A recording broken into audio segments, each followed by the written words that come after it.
Hello, family, and welcome back to Redefine the Podcast. I'm your host, Dee McCoy, and I am here with one of the most important guests that I will ever have. She is beautiful, she's smart, she's talented, very creative, a little funny looking, kind of hairy, really big head, but she's my kid. So, what's up, Mookie? How are you? Hello, I'm fantastic. Okay, so me and Mookie have been practicing this because it's so awkward sitting here together in this little space trying to figure out how we're going to do this. But we're ready and we're excited. So we're going to talk about a moment in Makala's life that has been redefining who she is. Not only has it redefined who she is, but it has redefined me and my whole family involved. So we're going to have a very transparent conversation about this. This is officially my first episode, but we will be releasing it on June 30th. And you know, we're gonna do it. Yes, we are. Yes, we are. All right, so let's start at the beginning. June 29th, what's going on? Okay, so on June 29th, I was at a baby shower in Boynton Park for my god sister Janice, and I was helping run the baby shower games. And Deanna said that she got a message from my older sister Jasmine, and Jasmine asked if I could babysit my younger niece, and I said yes, of course, because babysitting means money. So you know, you have to get those coins. Yes, I need to make my coin. That and I don't usually get time to spend with that particular niece a lot. So I was also excited to do that. Okay. So you decide to go and spend time with, or go babysit. You decide to go babysit. Yes. Our niece. And what happens after that, or where do you go next? Okay, so like I said, we're in Orange County. I believe that they wanted me to go babysit, and I think the place was in Commerce. So we went home, I got all my stuff, and then I got an Uber, and I went to Commerce. I want to say it was a hotel, maybe, I think it's like the Best Western or something like that, to go babysit. And so I went there, and I met my sister, my sister's friend, my niece, and yeah, so that's where it started. That was June 29th. Okay, so sorry to just interrupt you. Yes, so it's okay. You get there to the hotel, and what are you guys doing? Like, what are you and our niece are doing? Like, what's the dynamic? What's going on? Okay, well, my niece, I want to say I think she's like 10. So she's 10, but we were doing all types of like stereotypical sleepover things. We were doing makeup and dancing, and we were eating tamales, however you want to say it.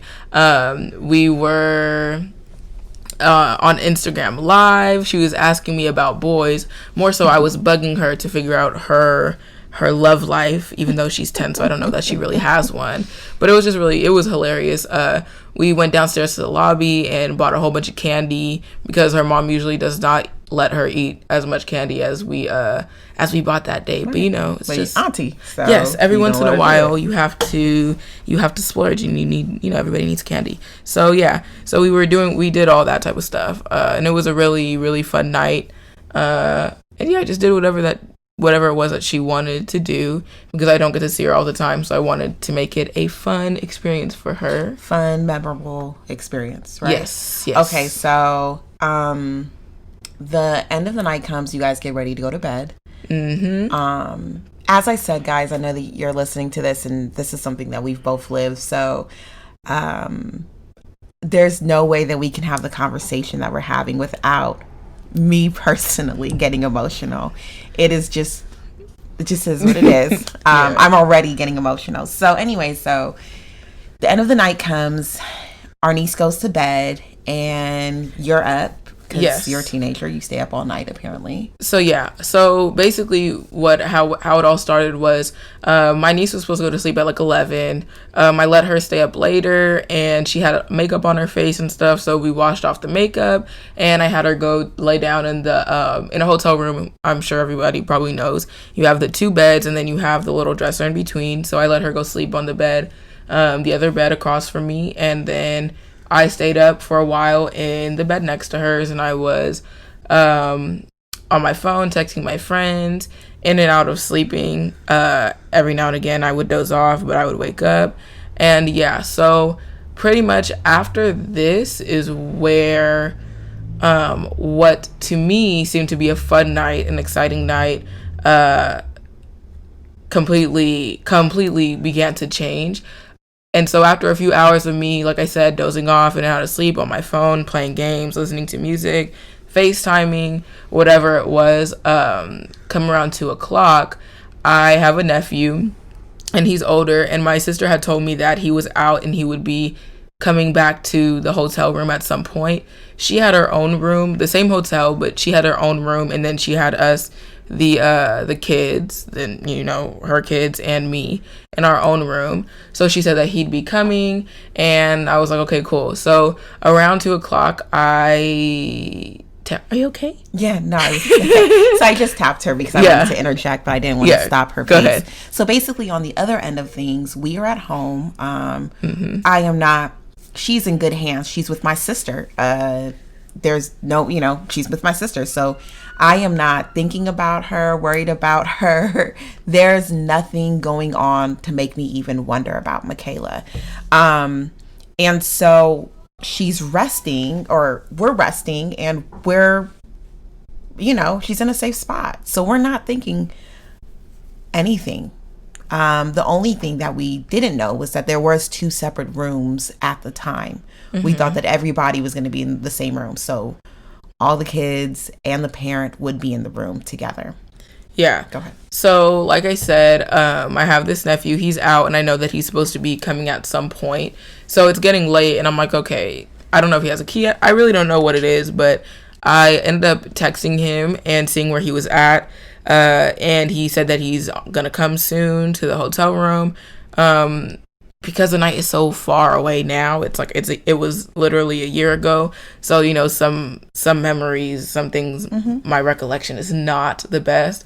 But I know that we texted about when he was going to come back, and we also talked on the phone. And when we talked on the phone, he sounded drunk. I could tell that he had been drinking, and he was out with his friends. And so I told my best friend at the time, like, hey, he sounds like real. Like, he doesn't sound like himself. And she's like, oh, well, girl, he was out. Like, it's fine. Like, you'll be cool. It's okay. And me, because this nephew, me and him are very close. Me and him grew up around each other. We were always super excited to see each other. All the family functions.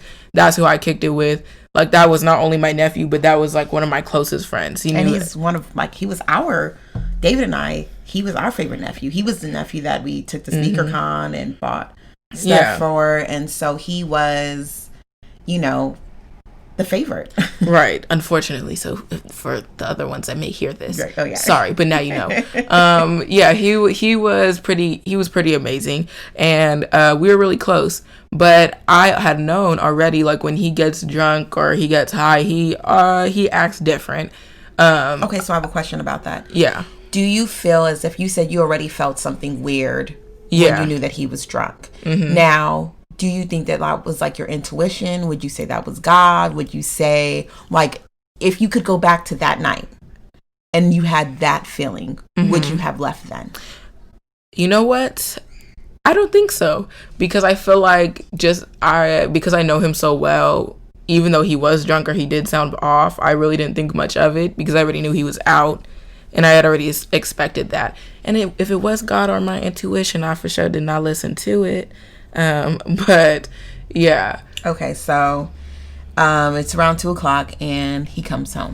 Yes. So, whatever conversations we had, my best friend told me it was okay, like, you'll be fine, despite the feelings that I did have at the time. He comes and he knocks on the door, and I go to the door and I open it, and it's a very routine greeting, like, hey, auntie, what's up? How's your night been? Whatever. And he's like laughing, making jokes, all of these things. And, we go back and we come into the room. And like I said, I'm on one bed. My niece is on the other bed. And so he comes and he sits with me on the bed that I'm on. And at first it's like it's regular. He's making these jokes. He's talking to me like he usually does. He's telling me about his night. And then things start to get real real out of the ordinary. Like I said, I was laying on the bed next to him, and he began to like touch my thigh and he was trying to put his hands in my shorts. I'm wearing these little black spandex shorts, a sweatshirt. Not that that's relevant, but that's what I was wearing. And he was, like I said, he was trying to touch my inner thigh, trying to put his hands inside my pants. And once I noticed, like, oh, he's tripping, I started to tell him, like, hey, can you, like, you need to stop playing with me, like, no, leave me alone. And he's like, he's persistent. There was a point where he got out of the bed because I told him, like, I tried to take away from, like, tried to avoid the situation by telling him, like, hey, you need to change your clothes, like, you're in the bed and you have on your, like, your outside clothes, the clothes you were, So you were very clear. You were very clear the whole time. You said no, you said leave me alone, you said stop, you said all these things. So there was no like, there could be no misunderstanding, no miscommunication. Right. Like, there was for sure. Right. Okay, so that happens, and the redefining moment is, or the moment of change is, well, he comes back to the bed, and after changing, and for the next hour, I'm not going to get into details because, I don't know who's listening, and it can be very triggering or emotional for whoever may be listening, but he did rape me, and it wasn't like what you see in the movies or Special Victims Unit on Law and Order. Like, it was completely different. And different meaning what? Okay, well, it was not, like I said, it was not like something you see in a movie. It wasn't very quick. It didn't happen instantly. There was a lot of things that he did leading up to it, a lot of touching and feeling and all these different things that led up to him actually raping me. And he was very aggressive during that hour. He was aggressive. He was pushing me, pulling me. There was a point where he, like, pulled my legs and slammed me on the ground in between the two beds, and a time where he covered my mouth and he told me to be quiet, and times where he was trying to get me to do certain things that I was not comfortable doing. There was also a time where, like you guys know, his sister is in the other bed. There was a time where she turned over and she was like, hey, like, what's going on? Or, hey, like, you guys are too loud. And he told her to shut up and to turn back around and go to sleep. So this is what we were, what comes with doing this is that it's a hard conversation to have, because as a parent, many people know that I've had Makala since she was 6 months, and I've fully had her for the last 4 years. So it's always, we've went through a court process, we have been going through counseling and things, and it's not, no matter how many times I hear the story, of course, no matter how many times I hear the story, it breaks my heart, because that's my kid. And it fucking sucks. Right. I'm always more emotional than she is. She's a fucking rock star, and I cry about everything. So it is intense. And so, okay, so now moving forward, would you prefer for us to call it rape or sexual assault? I in the house we call it the R word. We don't want using the R word. But for this purpose, what would you prefer? I'm going to call it rape. I'm going to call it like it is. I feel like sometimes sexual assault and rape are different. Sometimes sexual assault is used as an umbrella term, but I feel like a lot of the times we use things like the R word or sexual assault to make it seem nicer and to make it put in pretty packaging. Right, and rape, it is not nice. Like, so Right. to even for us to even change the word almost takes the power out of the act, takes the power out of Exactly. like, no, this ain't no game. Like, this is life changing. Exactly. Rape is life changing, and saying the R word takes the power of how life changing it can be, and it has been. And I feel like depending on who the survivor is, what they prefer saying is also what you should say. So me, I'm very comfortable with saying the word rape. Like, it doesn't bother me.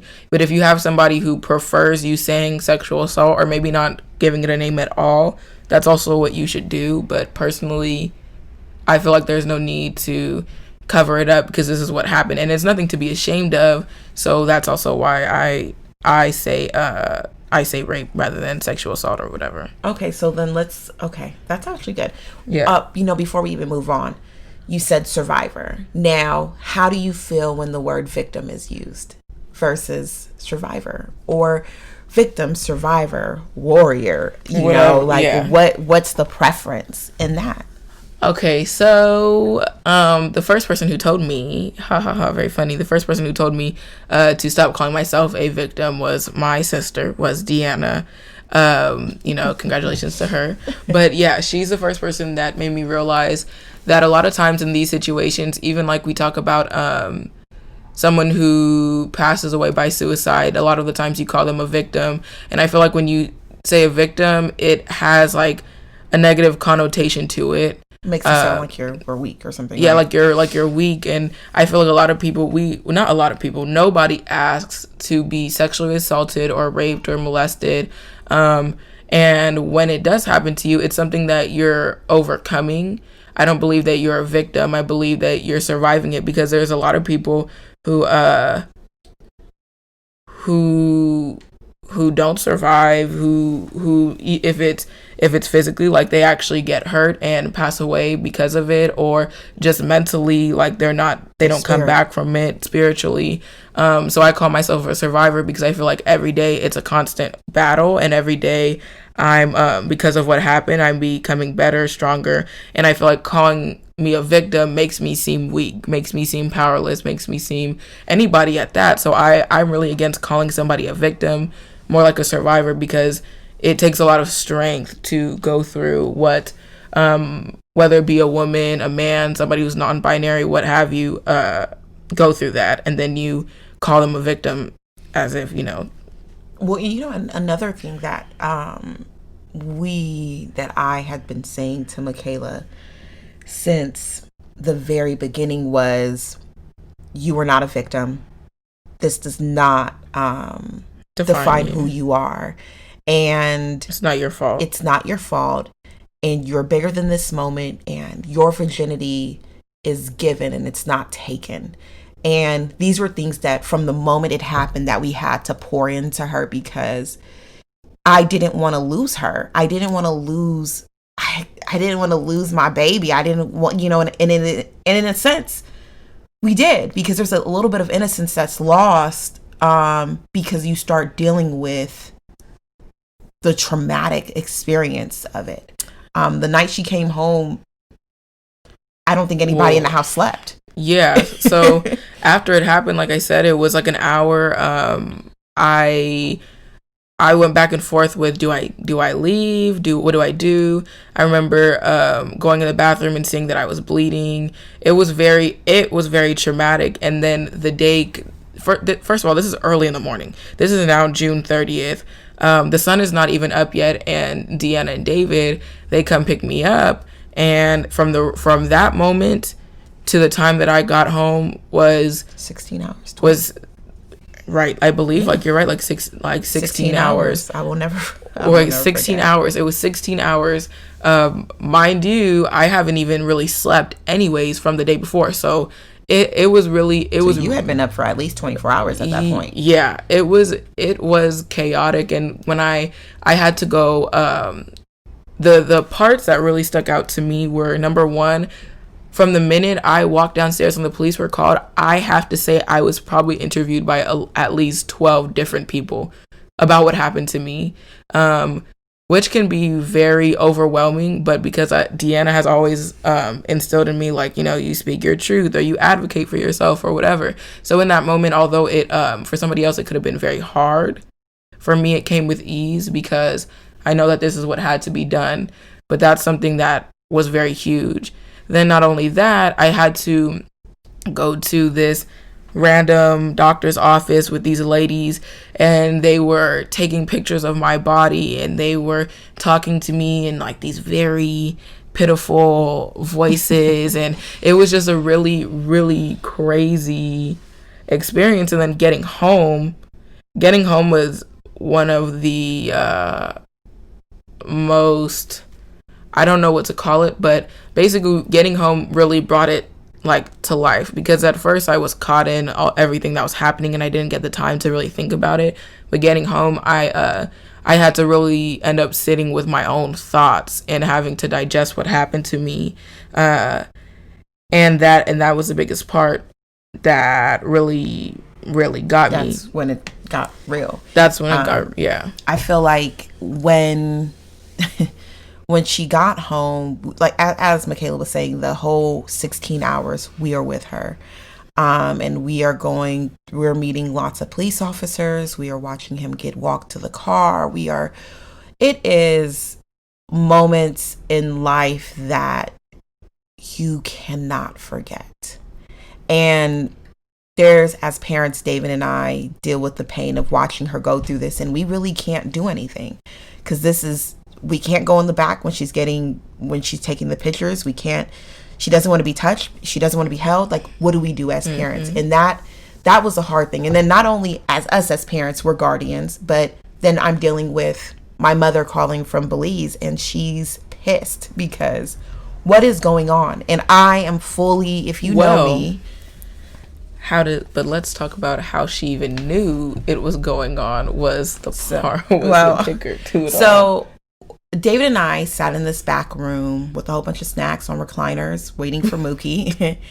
And David says, well, we got to tell your mom. And I said, well, yeah, we got to tell her. Mm-hmm. However, we are not going to tell her until this moment is done. We are going to be in this moment with Makala. However Makala needs us, me, you, whatever it is, we are going to be in this moment. Right, and that's also what I had requested. Like I said, I don't want to tell my mom. I don't want to talk to anybody. I just want it to be us. And so we're in this moment. As we're in this moment, discussing us being in the moment, my cell phone starts to ring, and I'm like, oh, it's my mom. He says, she has to know. Oh. And I'm like, no, she doesn't know. No one knows outside of this room. The only person at this point that knew what had taken place was our pastor. That's it. But he's not gonna go tell everybody. He's not gonna go tell, and he's not gonna tell my mom. So he was the only person. And my mom gets on the phone and she is cussing me out. And my mother's from Belize, so she has an accent, and she's like, "What the fuck, nigga? She's going crazy." And I hung up because I have to be in this moment, and I wasn't ready to deal with her. And so I hung up on her, and then I got 50 messages from her, and then I turned off my phone, and I said, well, can't have that conversation. And so, we end up finding out. Yeah, come to find out, she found out through our sister, called and told her the accusation, as she called it, that Makala made about her son. And so that's the only way that she found out. Anyways, so okay, so we have now walked through the day before, the day it happened, and getting home. So now let's talk about that. The aftermath. The aftermath, y'all, was deep. So one thing that people don't really understand is that what happened, like, you can get over it. It's not your fault, all of that. But it's what comes after that really, really hits you really bad, because you don't expect to be having nightmares or to be depressed or to be crying or there's so many changes that happen. To be angry. Yes, very angry. She was very angry. I was. And if you know me, yes, I have an attitude, okay? But that's different than anger. I have never, well, now I am, but I had never been an angry person, like blow up on you, storm away, walk away, not care about what you have to say person. Do you feel like you're working on your anger though? Like, I feel like your anger has gotten better. I feel like, okay, honestly, yes. I feel like your anger has gotten better. You've learned how to manage it, learned how to not like Hulk smash the house, as Danny would say, as Danny Marie would say. But do you feel like within yourself that you are controlling your anger, or are you putting a Band-Aid on it? I wish people could see facial expressions through this. Okay, so first of all, the anger that I felt was not something I noticed at first. I never wanted to say that it came from me being raped. However, I do feel like I have a Band-Aid over it. Like, I'm learning how to deal with it and how to not show it, how to whatever, because the anger that I have really affects everybody. It affects Deanna because she has to deal with it. David, he has to deal with it. Danny, she's in the house, and when I have these big spurts of anger, I'm not thinking about who's seeing, who's hearing. It really is like I'm out of the moment. Like, I don't care. It's an out-of-body experience. So I had to learn how to cover it up, how to deal with it, because most of all, no offense to you, but I didn't care about how you felt about it or how David felt about it. It was also what Danny was seeing, because I know that growing up as a child and being around that type of stuff can be very bad.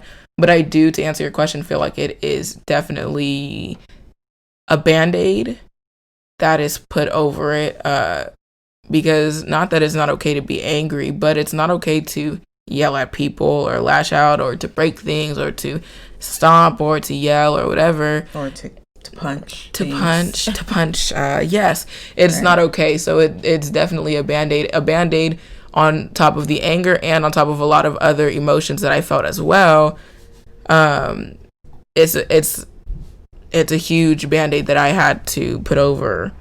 But you're working through it. But I'm working on it. I definitely am. I feel like you've definitely gotten better. I've made a lot of progress. So Deanna mentioned earlier that that a piece of innocence was taken, and she talked about how virginity is given, not taken. And I do feel like there was innocence that was taken, but I feel like in the months that have passed, the year that has passed, there was innocence that was taken, but it was replaced with something that was much stronger, way more, something that's way better. Like, I lost a piece of myself, but I also regained a huge piece of myself that I never knew that I didn't even know it was there. Right.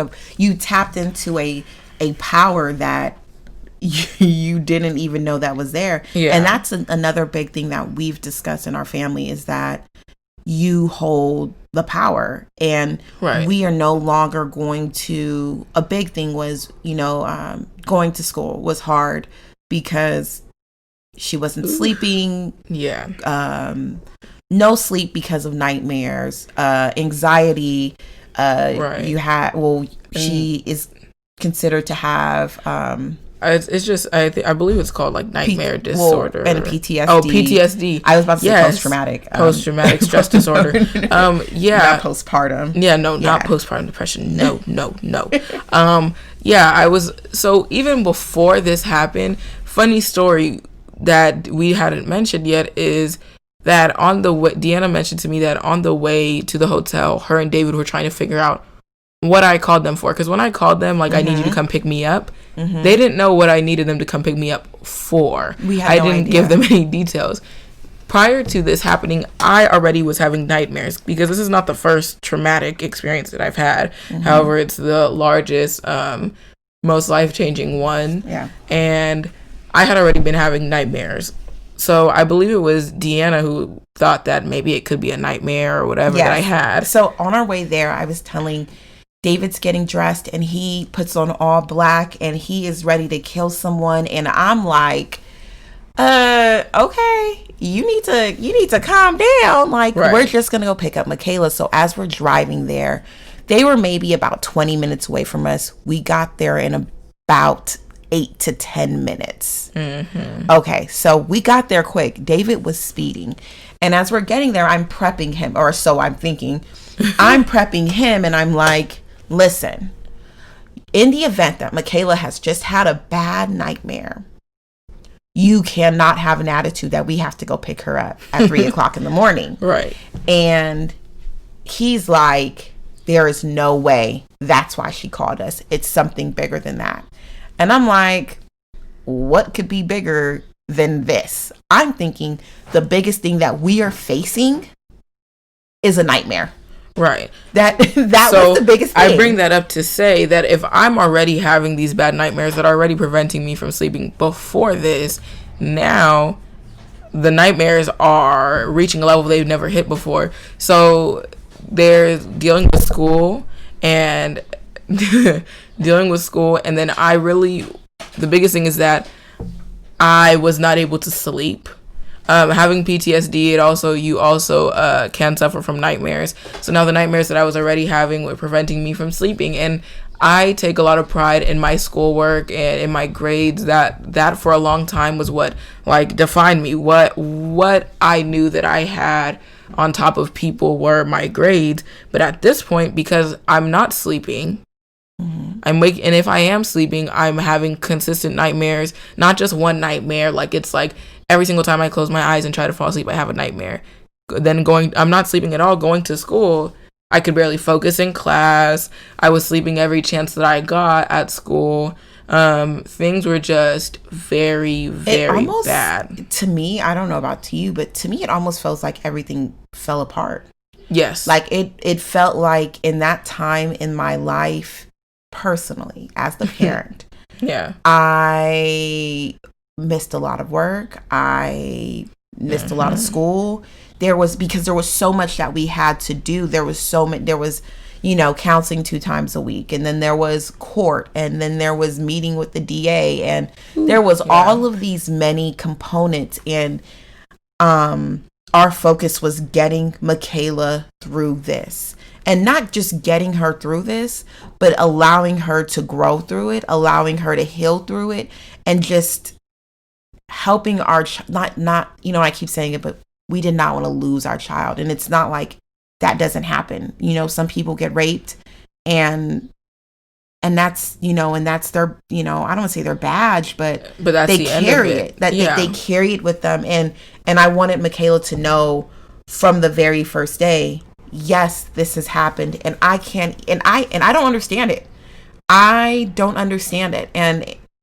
But it doesn't have to be something you carry or that you wear.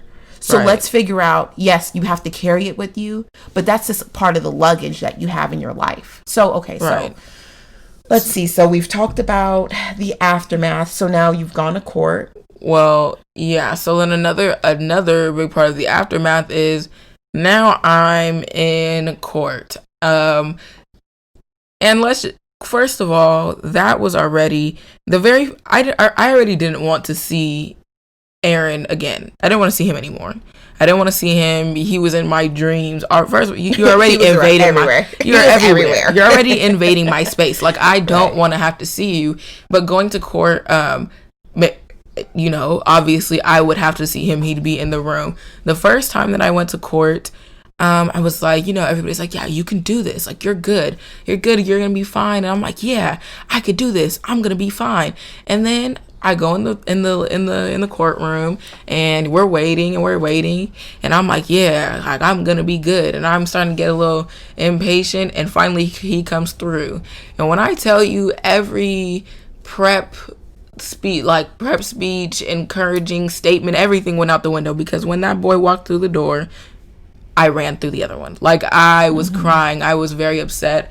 Because hell, we didn't even know where she went. We just knew that she left. David dipped. And you know, the good thing is like there was two of us there, so David ran after plus Makala. my sister Michelle. Oh, Michelle was there too. David and Michelle ran after Makala, and I'm like, shit, I gotta stay in. I want to know what's going on. I want to be 100%. I want all facts, as my father used to say, longitude and latitude. I have all the skin in this game. Tell me what's going on. So they had to. They ran and went to go get her, and then I stayed. But that's even a hard thing because you don't know what's going on. You don't know what's going on, and I wanted to be in two places at once, but I had to trust that the other people of our village would handle it. Because this is like now a month or so has passed, and I haven't seen him. You know, the last thing that we've been trying to think about is me seeing him or being around him. And seeing him was something that was my number one fear of all of this. My number one fear was ever having to see him again. And I definitely... So now, how do you feel about seeing him? Okay, well now, I don't care. Like now I really, it doesn't bother me because I went to multiple different court dates up until the point where I had trial and I had to give my impact statement, victims impact statement. Look at that. They need to fix that. Anyways, sorry. My impact statement. And I went from running out of the courtroom, seeing him when I saw him, to looking him straight in the face. And not only that, when she gave her impact statement, everyone was looking at me like I was crazy because I let her go up there alone. And to me, it was like, this is going to be a powerful moment to her. Of course, now I want to go and I want to be a shield to her. I want to like, I don't know what the fuck I was going to do. I don't know what I was going to cry more than you. You didn't even cry. I was going to be the one to cry. But I felt like the best thing that I could do for Makala was to allow her to walk in her power. And to me, her power looked like giving the impact statement on her own, standing on her own 2 feet to be able to address the human that did this. And when she did it, let me just say, the impact statement had everybody in the courtroom in tears. And if y'all know Deanna, y'all know she's with the waterworks already. I cry a lot. I am like, there's no middle for me. I am going to fight you or I'm going to cry. Right. There is no middle. And this situation has brought a lot of crying out of me because you never know. I've always known I've loved Makala. Like, I've loved Makala since like I knew Makala was going to be in the world. It was very exciting. Lovable. Yes. But to love her in the way that I do, I'm going to say now, but to have her every day for 4 years straight, the love is different. I feel like, yes, I'm her sister, but I feel like I'm her mom. Like, there's nothing in me that I wouldn't give for her. Listen, I'll fight my mama for Makala. Like, you know what I'm saying? Like, it's to that degree. So this situation has made me cry so much because I'm just like, why my kid? And then the impact statement was so... She'll have to read it one day. The impact statement was so good. Well, what were you thinking when you did that? Well, can we talk about the fact that I wrote the impact statement the day of, and I knew for like 9 months that I had to do it, and I never could do it. I even had my amazing, beautiful English teacher, Miss Zin, if she's listening, shout out to you. She offered to help me, and I didn't take her help. I just sat on it for months, and I wrote it the same day. Deanna sat with me while I was getting ready, and we typed it out. But saying that impact statement, telling him exactly how I felt, and how I didn't feel, what power he got versus what he wouldn't get.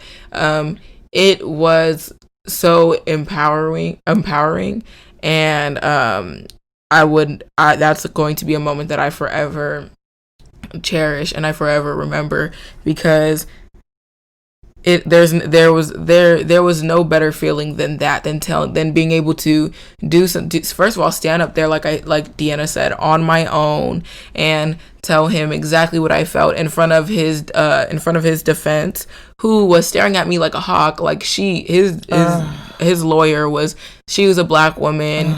We already know us black women with the facials is already serious, but she was down my throat. Yes. Forgive me, Lord. I strongly disliked her because for me, I was like, okay, being a lawyer is a job. I get that. Y'all don't come for me. Like, I get being a lawyer is a job. But I didn't like this woman because she was black and she had a stank ass attitude. And she, like, I felt like, bitch, all the evidence points to your person. Like, don't be looking at us like we the ones that did something wrong. I wanted to drag her so many times. Because you get paid either way. Like, whether you win or lose, you get paid. And so that was like, ugh. She was very rude. Like, it was just a mess. But she was staring at me down my throat. He was not looking at me at all. Never looked at you. He never looked at me, even though all he had to do was like turn his head a teeny bit and he would see me. Like, nothing straining. He could see me, but he never once looked at me. My sister Jasmine was staring at me. Whoever the two people she brought with her was staring at me. It was, but like I said, it was still empowering. It was so much power in that. I feel like what Makala said, we will never, ever forget. Now, we might not be able to tell you word for word. I couldn't tell you word for word. I mean, we might not be able to tell you word for word, but that moment, nobody in that courtroom that had anything to do with us, this situation, whatever, will ever forget it. Like, there's no way. Okay, so there's so much power in that, and telling your truth. And I think that was such a big thing, because for a long time I was hiding from it. That was the reason why I didn't write the impact statement for months. I was hiding from it because what writing the impact statement was admitting what happened, facing my fears. Like, I told Deanna, my biggest thing was, okay, do I write it when I'm angry? Because if I write it when I'm angry, then I'm going to, you overreact, or, like, emotion. Too much emotion. Like, I was gonna be writing all the emotions instead of like the real. And then if I wrote it when I was happy, I wanted to be happy. I didn't want to write it and then I'm happy and then you look crazy. Then like, what the hell? Not even that, just how I would feel, like, going, because it's such a hard thing to talk about, sitting and being completely transparent, and it brings up a lot of emotions that I did not want to feel. So if I was happy, I didn't want to write it because I wanted to say happy. And if I was angry, I didn't want to over project anything. Like, it was like, do you write it? Like, you wrote at the perfect time. No, well, yeah, it worked out. It was quick. It worked out great. Excuse me. But there's so much power in your voice and telling your truth, and that that was the best part of all this. Well, of course, it was the best part because it was over. Yeah, and another highlight before we find out, just any tips or anything you have for anyone listening. But another highlight of this is that in rape cases, they normally don't go this far. They normally do not get prosecuted. Right. They normally do not get taken on by the DA. There's normally no charges. Sometimes the women, whoever it is, don't even get arrested. Yes. Jinx. Yeah. So one of the greatest things is that, and I know the stain of the justice system right now was what it is. Right. But there was not a step missed. I was very fortunate, and that's how I know that I'm blessed, because you look at the statistics and you see barely any of these situations get taken. First of all, the rapist, the assaulter, whatever you want to call it, they don't even, half the time they don't even get arrested. And he was arrested day one. There was never a point where it was like, well, he said this and he said that. It was, they literally arrested. And I think maybe, and I don't know, maybe I feel like the Me Too movement had something to do with you not being questioned Yeah. in an assuming way, like, you know, well, was it consensual or was it this? Right. Or was I it was that? never. It was. Never. I was It was what it never was. made seem like it was my fault or anything.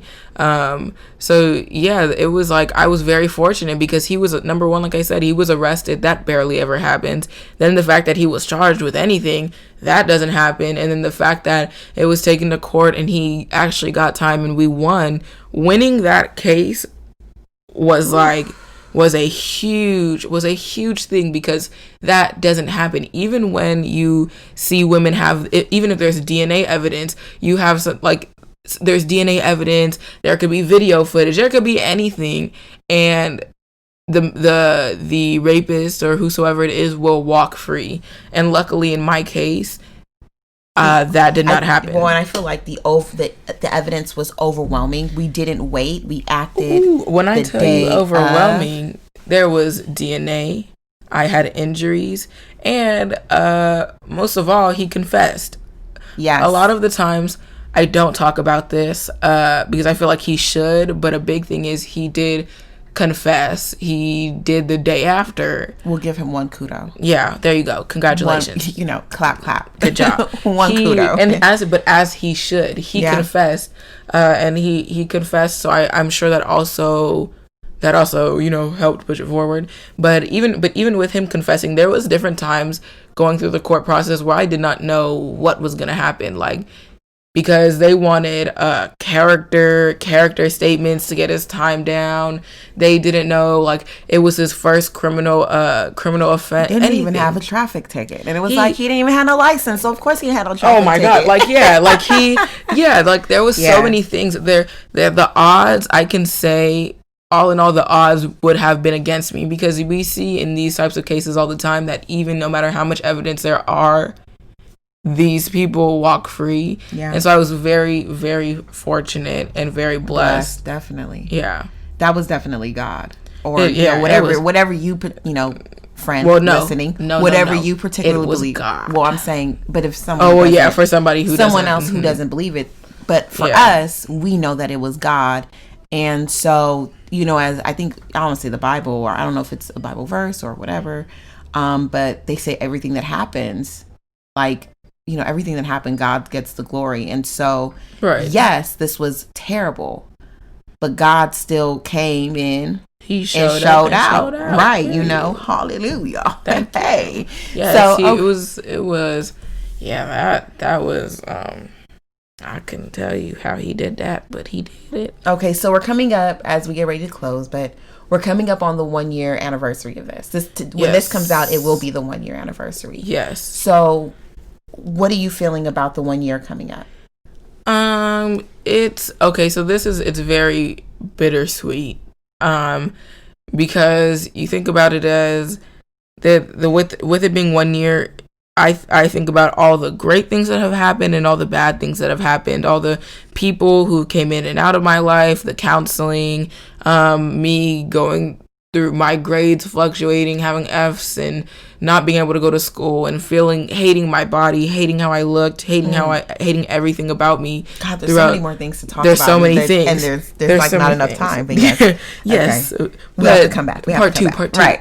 But no, there's so many things that I went through that year that were so negative. Like the feelings that I went through that I was never able to explain, or I would try, but it would not be I was never able to fully explain it in the way that I felt it. But I went through so many negative things that I think, like, dang, like a year ago, I didn't even know, but my life was going to completely turn around. It was going to be that I never knew that June 30th would forever be this pivotal day in my life. But it was, and that's the bitter part about it. But the sweet part about it is, like, although I went through that, I have became such a different person, a stronger person.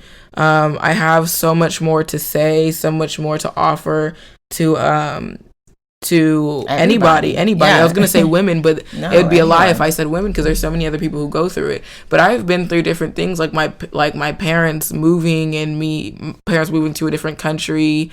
I've lost a lot of people. Like, it's just, I've went through a lot of things. So now I feel like, even though this is such a horrible thing that happened to me, it's just another thing that I can help someone else with, and I can be a voice for somebody else and help guide someone.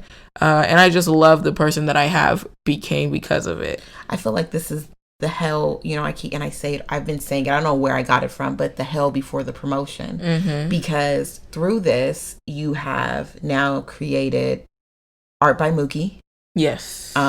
Which is where you can order customized paintings. Yes. They're very affordable. Please hit her up, Art by Hit Mookie. me up on at all ARTBYMOOKIE on Instagram. Plug it in. Yes, I would give y'all my number, but I don't want nobody calling me. So because of all this, Art by Mookie is made. You also have your nonprofit that you're working on. Yes, so I did start a business, like she said, Art by Mookie, because art has always been an outlet for me, and so I felt that if it brings me this type of joy, I know that my pieces can also bring others joy as well. So I do that. I am working on starting a nonprofit. That's kind of difficult, especially to be doing in a time like this, only because of the feelings that I'm having. I can't really focus on it as much as I would want to, but that is in the making. So in your nonprofit, are you focusing on just rape survivors, or rape survivors and trauma, or what? So what this is going to look like is there's a lot of stigma around sexual assault and rape. People don't want to talk about it, and because the lack of conversation around rape and sexual assault causes people to feel ashamed when it happens to them, causes them not to know how to deal with it when it happens to them, causes them to maybe do it to somebody else. Like because the lack of conversation, there's so many complexes that are formed. So what I want to do is create a safe space for people like that to be able to embrace is such a funny word to use, but to embrace what happened to them and walk in it and grow from it. But not only that, a lot of people don't notice that what we go through as rape survivors may be what somebody who is a drug addict goes through, or somebody who's been in an airplane crash. So what it's going to be doing, I'm not going to give the name yet, right. But what my nonprofit is going to be doing is targeting all types of trauma and all types of people, whether you no matter what your religion, sexual orientation, your race, your gender, whatever, just trauma period for anybody, because trauma doesn't have to be something that cripples you and you can't come back from. It can really be something that changes you and that makes you grow for the better. All about perspective. I had a blank moment. That's all she tells me, like, every day. Every single day I tell my 5-year-old and my now 17-year-old that life is all about perspective. And what I mean by that is that you can make it as good as you want, or you can make it as bad as you want. It's just perspective. And perspective is in your hands. Perspective is power. Perspective is what you give yourself. And so that's something that we discussed. So yeah, let's see. Like I want to help people do that and change that, and yeah. Okay, so now 3 things. 3 things that you would tell somebody that has been in this position, someone that has been raped, sexually assaulted, molested, anything that comes under that umbrella, and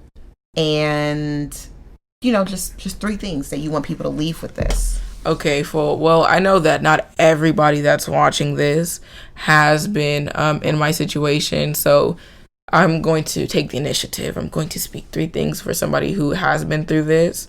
Or maybe you never know, if you do this ends up being your story as well. And then 3 things for somebody who either it affects somebody close to them, or just whatever, if this is not your situation as well. If this has happened to you, or you're a survivor of this, my biggest thing, number 1, is it is okay to feel whatever it is that you're feeling, and don't be ashamed. of whatever it is that you're feeling. I feel very strongly about that. I always told Deanna, like, even though I was like depressed or I was sad or whatever it was, like, you know, there's always people who tell you, well, you can take medication or you can do this or do that. Like, I think that it's very important to really allow yourself to feel the emotions you're feeling and know that there's nothing wrong with it and it's not a crime. If you're angry, be angry. If you're sad, be sad. If you're happy, be happy, and embrace those emotions, because that's all a part of healing. You know, never try to hide from that or feel like there's something wrong with you because you're so angry or because you're so sad, and you know, you're entitled to your emotions. That's number one. Number two is, I feel like, don't be ashamed to tell your story, or just to speak about what happened to you as well. Like I said, there's a lot of stigma that is surrounding sexual assault and rape. And I feel like it's very important for you to find your voice. Well, it may not be sitting and talking about it on a podcast. Maybe it's making videos. Maybe it's writing a book. Maybe it's just texting a friend. But you never know how much telling your story can help you yourself, and can help others. I found prevention. I found myself like telling my friends just randomly, or like not even friends, just random people maybe that I've met, and the conversation has came up, and I've told them, and they've either felt super empowered because they went through the same thing, but they've never told anybody, or they learned a lot from what happened to me and they have a completely different outlook on it. It can be really helpful. I've had a few times that I've felt as if I was silenced, or as if I couldn't speak up, or by people, either people that I love, whether it be teachers, family members, whoever it was. And that's not the best feeling, but regardless of those people, regardless of what you may feel, there is power in your voice, and you can be, your story can just speaking on what happened to you, can help you, and you can benefit from it so much, and so can others around you. You can be really saving somebody, and saving yourself, because you can't avoid what happened. It happened, but you can overcome it and walk past it. But first, that starts with you knowing that it happened to you, and accepting the fact that happened to you. And then number three, what is number three? What would be the last thing that I would tell somebody? Oh, it's not your fault. It's not your fault. I feel like that, and I think that's one of the largest, most important things for somebody to know. Not only, you know, knowing that it's okay to tell your story, not only knowing it's okay to feel your feelings, but it is not your fault. You didn't ask for it, no matter what you were wearing, no matter how you were acting, no matter whether it was your boyfriend, whether it was your uncle, whether it was your nephew like me, your dad, your sister, your auntie, whoever it was. It doesn't matter who it was, whatever the situation was, it was not your fault, and never pin that on yourself. I've struggled with feeling like it's my fault.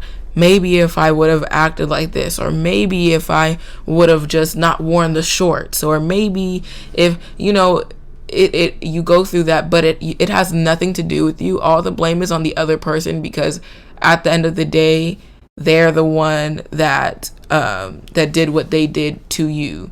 You have no control over what somebody else decides to do, and in this situation, it has nothing to do with you. It's not your fault. So never make yourself feel bad or be down in the dumps because it happened to you. Don't beat yourself up, because it is just not your fault. I don't know how many times I could tell somebody that, but it's not your fault. None of it is your fault.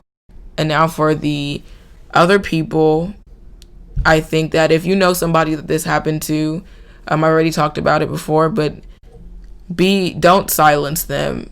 Maybe you don't notice that you are, but don't silence them. Allow whoever it is, even if it's just providing that space for them to talk. Keeping your emotions in is one of the biggest things, and it can really, really, really damage you.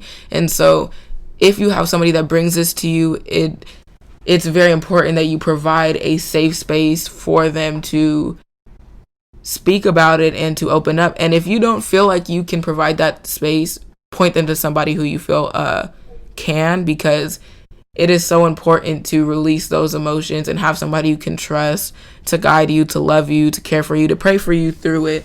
And so, yeah, don't silence them. Also, educate yourself on the topic. I feel like a lot of people shy away from it and they act as if it is some horrible thing. It's taboo, it's whatever. But realistically, this happens to so many people. What's the number? Like 1 in 4? 1 in 5? 1 in 5. I know it's 1 in 5 college women will be raped or sexually assaulted, and then one out of 4 women, like in general in the U.S., will be raped or sexually assaulted. So and that's just women. And that is just women. We're not talking about men. We're not talking about anybody who's trans or whatever you want to, whatever. That is only the statistic for women in America. You think about how many people it may happen to across the world. It is something that you should educate yourself on, because you don't know. There are so many people that this happens to. And people don't even report it. So many people don't report it, and it could happen to you. And I don't like telling people that, but it could happen to you. So it's just stay woke, stay educated, keep like know these things, even though it's a topic that isn't spoke about quite often in the media or between family members, whatever. It's just not spoken about. But I believe that it's something that you should educate yourself on, because it is just as prevalent as anything else. Yeah. And I would say, if I can add to your list, mine would be no means no.